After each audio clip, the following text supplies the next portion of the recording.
There is a growing need for people with knowledge of computing and computer science.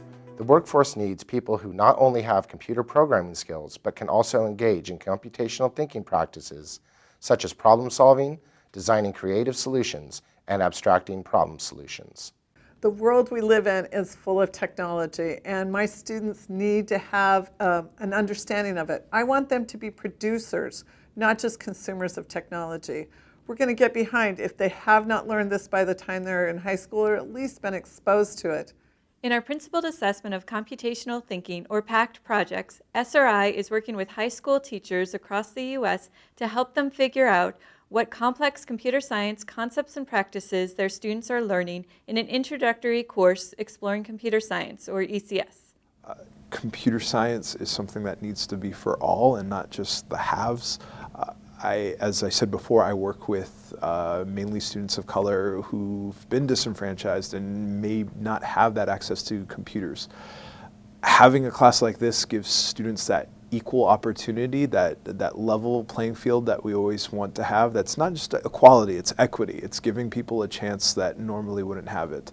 I've been teaching ECS, or Exploring Computer Science, for quite a while, and I've been using assessments. I do projects, but I also want to know what my students understand. I want to know what their thinking process is. That's important for me to gauge what they're learning and what they are getting out of my class. With the ECS curriculum initially, there wasn't any materials right away. Everything was based on project-based learning.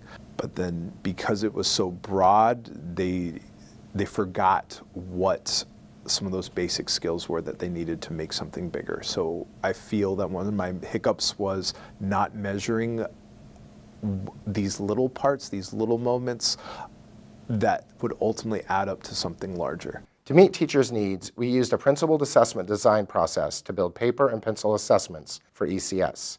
These assessments use scenarios relevant to the students in order to help new and experienced teachers assess difficult-to-measure concepts and practices such as problem solving and inquiry. Teachers are afraid, how do you measure students' learning with project-based learning or tasks? Many teachers didn't know where to go. So when it came down to assessment, it was the same thing. How do I measure their learning without any resources? So SRI and your program just made sense to me.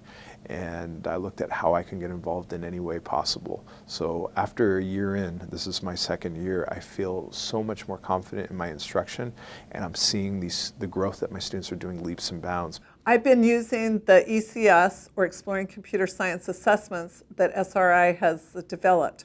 I've been really happy because I use them as summative assessments at the end of the units.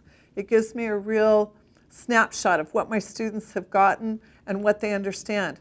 It requires them not to just regurgitate, but to think through a question.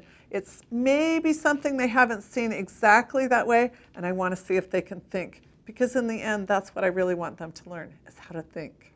These assessments are being used across the country and are available for download for any ECS teacher. A research version of these assessments is also being used in a study of how implementation of ECS affects student learning. We are also exploring online delivery of the assessments, which would include an automated scoring engine. This would automatically score student responses and allow teachers to quickly assess their students. The online assessments would also include live programming environments that will allow students to interact with assessment items in a familiar programming environment. The combination of these projects is helping us reach our goal of providing teachers with the support they need to provide the best opportunities for their students to grow as computer scientists. I want to see more and more of these assessments being used.